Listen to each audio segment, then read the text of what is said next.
Hello, Mom? You were hospitalized for malnutrition? Weren't you eating properly? I've been sending you money. Yeah, thank you for that, but 60 cents, the fee costs more than that, so don't worry about it. 60 cents? What do you mean? I am broke and have been living a frugal life, cutting down on food and utility expenses. Eventually, I collapsed from malnutrition. My eldest son, Raymond, has been sending me 60 cents every month. I told him it's not the amount, but the thought that counts. I thought I'd been sending you $1,100 a month. Soon, shocking truths were revealed one after another from Raymond. I am Caroline. I am turning 80 this year. I lost my husband 5 years ago, and now I live alone in an old apartment. Since getting married, I have been a full-time housewife, relying on my own pension and my husband's survivor's pension as my only income. Life is not easy, and I've been cutting corners day by day. Of course, I save on food expenses, as well as utilities and water bills, and I barely get by living in a cheap apartment. Today, it has been lightly snowing since morning, but I don't turn on the heater to save electricity. I wear a down jacket and layer warm pants in the house to stave off the cold. My fingers are trapped and bleeding from doing chores with cold water. I have frostbite on my left hand, which is swollen and red-black. As I rub my stiff fingertips while cleaning up after lunch, my daughter-in-law, Samantha, comes to visit. Hello, mother-in-law. I brought this week's medicine. It's the usual $80. Samantha brings me medicine every week. Raymond also cares for me, but he's busy as a pharmacist at a large hospital, so Samantha looks after me. A few years ago, Samantha accompanied me to the hospital for checkups, but recently she only delivers the medicine. It's cheaper this way, she says. Honestly, the medicine is a big expense for me, who is broke. However, I am told that stopping the medication will cause discomfort, so I have it delivered every week. Samantha used to be a pharmacist at a hospital like Raymond. However, she quit her job after getting married and now works part-time at a local drugstore. I'm always grateful for your help, Samantha. By the way, do you know anything about the box of rice crackers I had stored in the drawer? The one with the kids' scribbles on the lid? It's been missing since last week. I point to the dresser in the back. I had Samantha tidy up around the dresser last week, but the box has been missing ever since. Inside the box, I had kept my hard-earned savings. A box of rice crackers? I don't know anything about that. Maybe you put it somewhere and forgot about it. Can you not blame me? Samantha, perhaps hurt by the suspicion, took the money for the medicine and left with an unpleasant look on her face. I can't argue with that. After putting away the medicine, I grabbed my cane and went toward the post office. Today is the end of the month. Since my husband passed away 5 years ago, I have had no other income than my pension. My son Raymond, concerned for me, has been sending me money every month. My bank book spit out from the ATM, as usual, had deposit 60 cents written on it. The amount sent was so little that the transfer fee seemed to cost more, but it's the thought that counts. Though it doesn't help much with daily life, I am grateful for it. After leaving the post office, I headed to my regular greengrocer. Since I visited every week, I became quite familiar with the energetic owner Dane, who is in his 60s. When I went to the store just before closing, I could get unsold and bruised vegetables at a discount. I always went to the store in the evening, targeting those discounts. Today, I got bruised turnips and radishes and wilting spinach. I thanked Dane and went home to pickle the turnips and radishes in my homemade brine. The secret brine pickles I've been making for years as a hobby and to save money are excellent in both flavor and texture. I had a simple but delicious dinner of spinach and pickles. Lately, my health has been deteriorating. I feel dizzy when I stand up, and I get short of breath just from moving a little. My nails and fingertips are also in bad shape. Perhaps my body is weak because I haven't been eating well due to cutting food expenses. I've had health issues before, but I never paid much attention, thinking it was due to age. But recently, the pain in my body is unbearable, and the dizziness is terrible. I tried calling Samantha to see if she could take me to the hospital. The hospital? Just for dizziness? Well, I'm old, so it might be inevitable, but I'm worried. I haven't been to the hospital in years. Could you take me for once? But I'm busy, I don't have time. Raymond is working nonstop too. I'm sorry, but can we do it another time? It's not that urgent. As I expected, Samantha refused to accompany me to the hospital. Even the nearest hospital is quite far from my home. Being broke, I can't afford not only the medical fees, but even the transportation costs. Oh, and please don't contact Raymond. He's in a crucial period at work. If anything happens, please contact me. Samantha emphasized that and then hung up the phone. I sighed and took my medicine with cold water. One day, as I was chatting with Dane at my usual greengrocer, I was hit by another severe bout of dizziness. Unable to support myself with a cane, I squatted down on the spot. Dane rushed over. "Are you okay?" and peered into my face. The dizziness didn't subside even when I sat down. "I'm just feeling a bit dizzy. Nothing's wrong, I'm fine." As I said that, I tried to stand up forcefully. Suddenly, the world spun around and I fainted. When I woke up, I found myself in a hospital bed. Dane was sitting beside me. Receiving an IV drip, I heard the story from Dane. Apparently, after I collapsed at the greengrocer's, he called an ambulance for me. I had slept all night since being brought to the hospital, and it was already bright outside. The doctor explained that I had anemia due to severe malnutrition. Unbeknownst to me, my bones had become hollow and my body was in a more serious condition than I thought. I was worried about the treatment cost and wanted to leave early, but the doctor told me I had to be hospitalized for a week. "Caroline, I always tell you to eat properly. I was shocked when you suddenly collapsed." Dane had always been concerned about my health. "Sorry for making you worry, but I don't have any money." "Didn't you have an eldest son? He's a doctor or something, right? He must be earning a good salary working at a hospital, so he could at least send you some money." "He's a pharmacist. I've been receiving support from him, but..." I smile awkwardly and close my mouth. "I receive a monthly allowance from Raymond, but it's too small to help with my living expenses. With the weekly medicine fee I paid to Samantha, even my pension has been significantly reduced.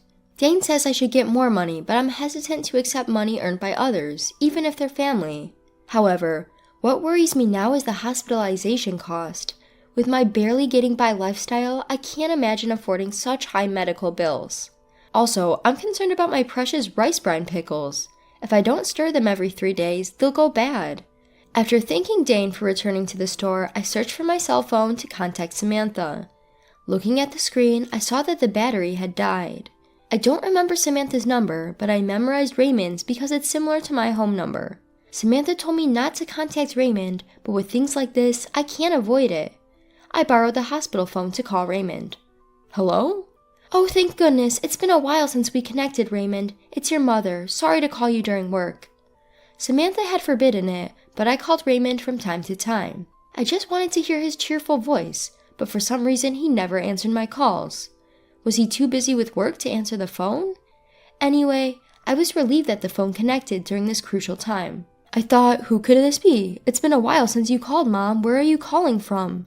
I was reluctant to worry my eldest son, but I admitted I was in the hospital. I briefly explained to the surprised Raymond how I had collapsed and been hospitalized. "What, malnutrition? Mom, haven't you been eating properly? I've been sending you money for that reason." "Yes, I'm really grateful for that. Your support means a lot to me, but 60 cents might cost more in fees, so don't worry too much." 60 cents? Fees? What do you mean? With a puzzled tone, I told Raymond how I received 60 cents from him every month, and that I appreciated the gesture more than the amount. "I thought I was sending more money to Mom." Raymond finally speaks, as if squeezing out the words. "Wait, I'm curious about that too. But you mentioned malnutrition, right? Mom should have been going to the hospital every month, and she should be getting her medicine. Hasn't the doctor said anything until now?" "Yeah, I'm getting the medicine. Samantha delivers it to the house every week. I haven't been to the hospital in years. Lately, I've been having bad dizziness and palpitations, and I wanted to go to the hospital if possible, but Samantha said I'm busy, so maybe next time." "Just the medicine? Every week?" "Raymond, are you listening?" Raymond mumbles something on the phone. He seems to be worried about something. "Anyway, I know you're busy, but could you please bring me some clothes and insurance card on your next day off?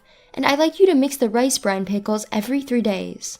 "All right. I have the keys to our parents' house, so I'll leave work early today and go there. Don't worry about the hospital bills. I'll be there by evening."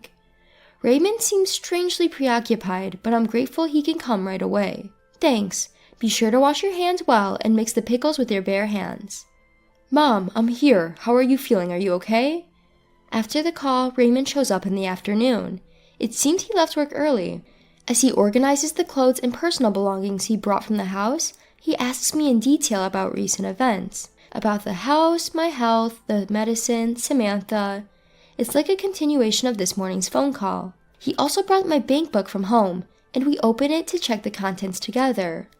From the date 5 years ago, there's a series of deposit 60 cents entries. Raymond glares at them with a fierce expression. Since this morning's call, Raymond's behavior has been strange. Did something happen at work? I thought he must have been very busy, as I had tried calling him 2 or 3 times a month, but never got through and he never returned my calls. I feel bad for making him leave work early today. I casually apologize for it, and Raymond is taken aback and asks rapid-fire questions. He quickly takes out his smartphone and starts operating it intently as soon as he hears my story. What's been going on with him? Raymond gazes at the screen for a while, then operates his smartphone again to send a message to Samantha. He then grabs his backpack and says, "I'll be back shortly." He leaves the room.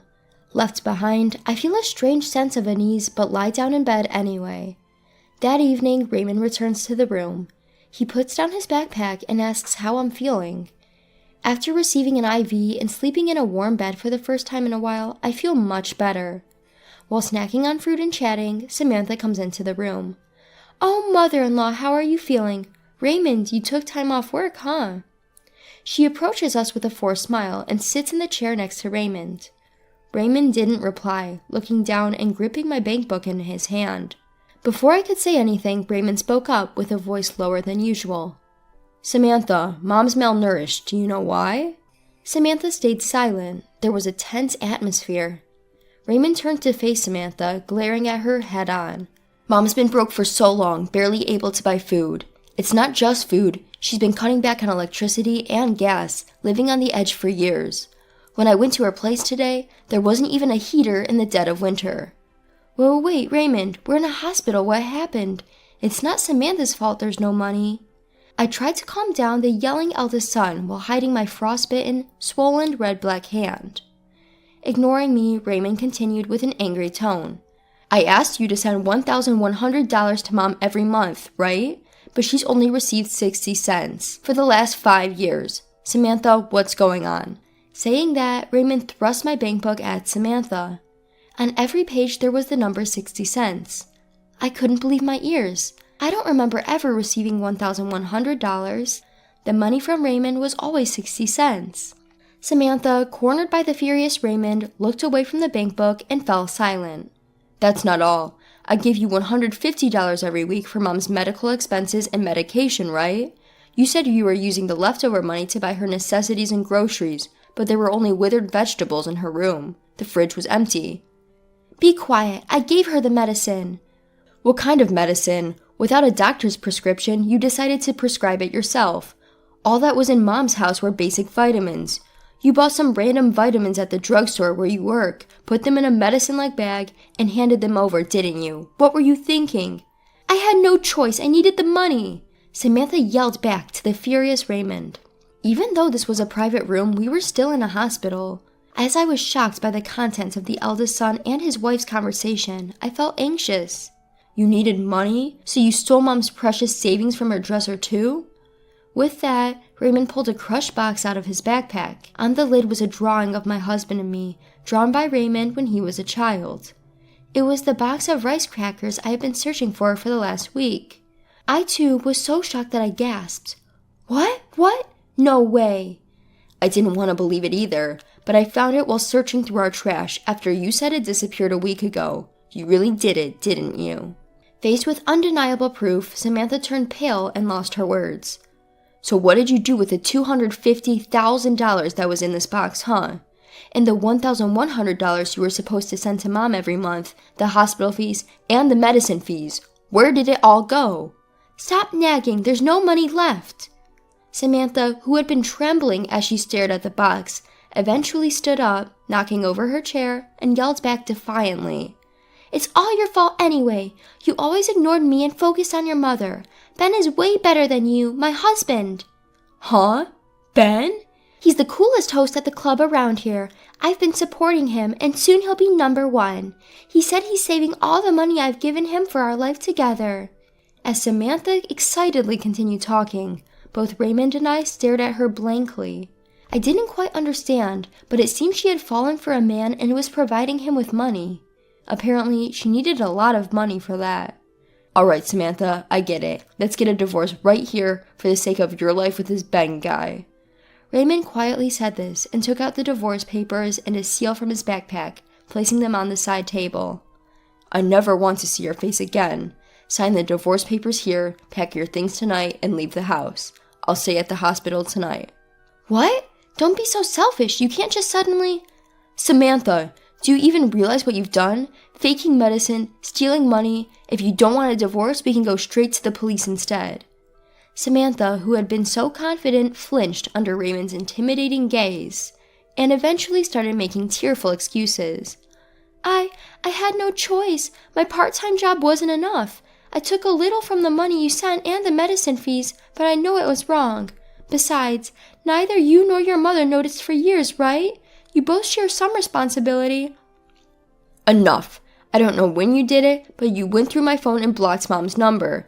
You even told her not to contact me, didn't you? You deliberately kept us apart and exploited her without getting caught. Raymond slammed the divorce papers on the table with his fist. Samantha flinched. Anyway, Samantha, this is goodbye. I'll make sure you pay back every penny you've taken from us. Remember that if you don't, we're going to the police. Finally realizing the gravity of her actions, Samantha couldn't say anything and signed the divorce papers with tears in her eyes. Samantha left the house that night, as Raymond had told her to, like she was running away.